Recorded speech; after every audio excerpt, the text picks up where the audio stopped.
Finally soon we will see the second part of It movie, where incredible and hypnotizing Bill Skarsgård performs as terrifying and iconic clown Pennywise.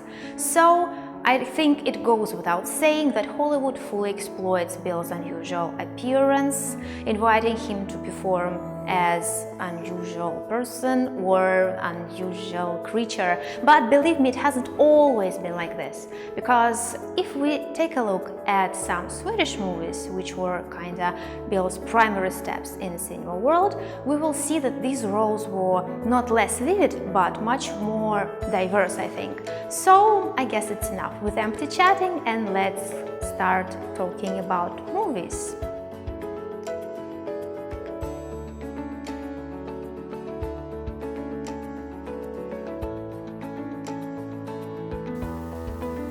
Speaking about this film, it is necessary to mention that it will surely bring you some good vibes from old-school parody movies.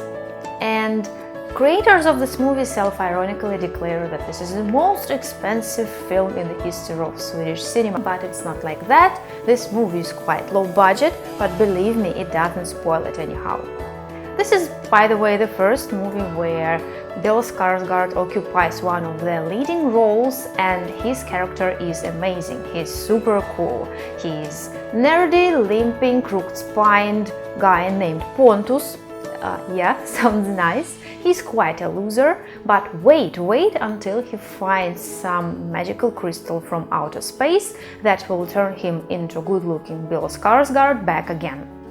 Soon after finding this crystal, Pontus comes across with another loser named Kenny from space, and together they will have to fight back some big-headed villain, also from outer space.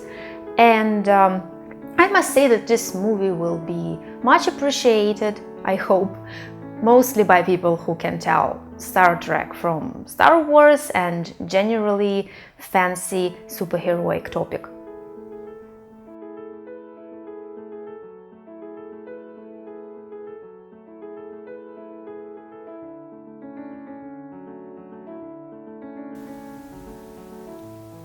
Everything, literally everything in this movie just screams that the action takes place in the 70s. I mean, ABBA songs, Björn Borg's interview, hairstyle and clothing, of course. And in the center of this vivid narration there is a pathologically kind and honest boy named Martin who finds a job for the summer. It is started as a waiter in the yacht club and ends up as a part of a criminal organization. And by the way, this film is based on real events that are still known as one of the biggest criminal scandals in the history of Sweden. This story is about choices and responsibility for these choices. All in all, I suppose it's about growing up.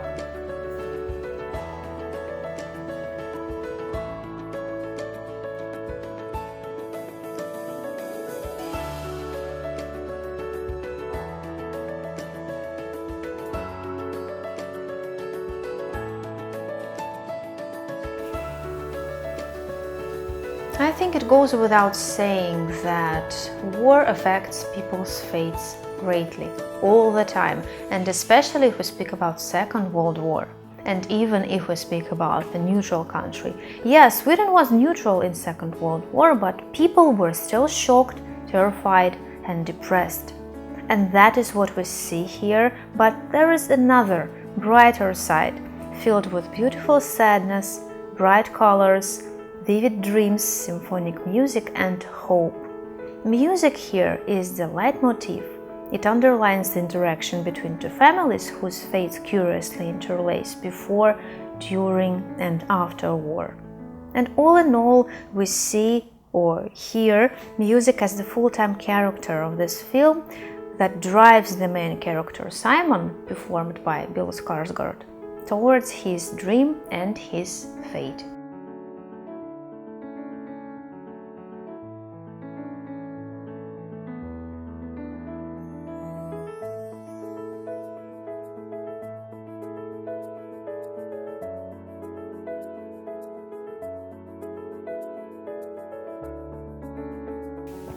This amazing movie is also about two families, but I would say it is even more touching, kind, colorful and sad than Simon and the Oaks.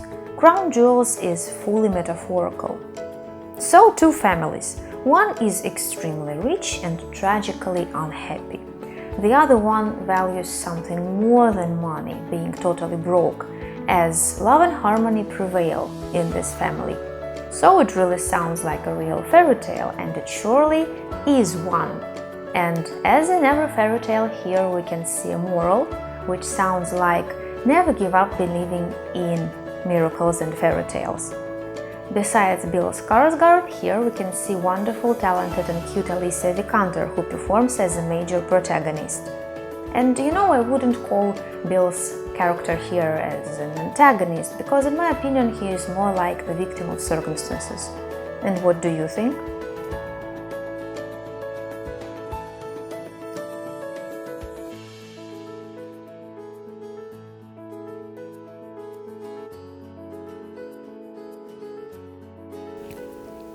It's hard. It's really hard to speak about this movie because it's not only my favorite movie with Bill Skarsgård in it, it's definitely one of my favorite movies just among all movies, I must say. And believe me, I have watched a numerous amount of different movies of different genres, and this one is probably one of my favorites.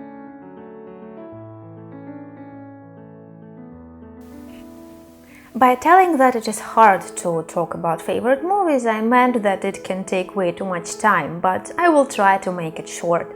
So when I'm told that all Scandinavian films are dark, gloomy and boring, I always suggest watching Simple Simon. As you may see, it's quite the opposite. Though it wouldn't be a Scandinavian movie if there were no social problems touched. So this movie is bright, hilarious and dynamic, and also it depicts the hardships of life of a person with Asperger's syndrome. But as long as this movie is genuinely about love and understanding, you will not have any devastating sense of sadness after watching. Everything is presented in a very light way. And I think that it is like the art of telling about something serious in a not so serious manner. So the whole story is concentrated on a boy with Asperger's syndrome, performed by Bill Skarsgård, who occasionally causes his brother's breakup with a girlfriend. So he tries his best to fix his fatal mistake, and this leads him to some unpredictable adventures that will change his life forever. Very inspiring and uplifting movie. Nothing else can be added.